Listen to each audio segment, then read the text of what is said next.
Israel സമയം രാവിലെ 8:30 ബന്ദികളെ കൈമാറാനുള്ള സമയം. ആരെയാണ് കൈമാറുന്നത് എന്ന് സംബന്ധിച്ചുള്ള പട്ടിക ഹമാസ് പുറത്തുവിട്ടിട്ടില്ല. ഇത് കരാർ ലംഘനമെന്നാണ് ഇസ്രായേൽ ആരോപണം. വേണ്ടിവന്നാൽ അമേരിക്കയുടെ സഹായത്തോടെ യുദ്ധം പുനരാരംഭിക്കുമെന്ന് മുന്നറിയിപ്പുണ്ട്. ഹമാസ് ബന്ദികളാക്കിയ മുഴുവൻ ആളുകളെയും തിരികെ രാജ്യത്തിന് വിട്ടുനൽകണമെന്ന് ഇസ്രായേൽ പ്രധാനമന്ത്രി ആവശ്യപ്പെട്ടു. വെടിനിർത്തൽ കരാർ 42 ദിവസത്തേക്കാണ്.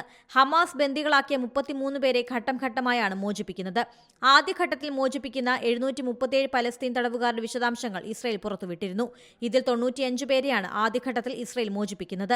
ലെബനനിലും സിറിയയിലും ഇസ്രായേലിനുണ്ടായ സൈനിക വിജയമാണ് ഹമാസിനെ വെടിനിർത്തലിന് പ്രേരിപ്പിച്ചതെന്ന് നെതന്യാഹു പ്രതികരിച്ചു.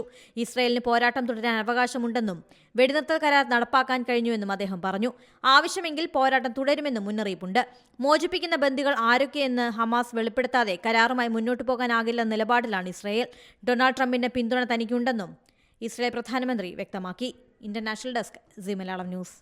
ഏറ്റവും പുതിയ വാർത്തകളും വിശേഷങ്ങളും വിരൽ തുമ്പിലറിയാൻ സീ മലയാളം ന്യൂസ് എല്ലാ ഡിജിറ്റൽ പ്ലാറ്റ്ഫോമുകളിലും ലഭ്യം.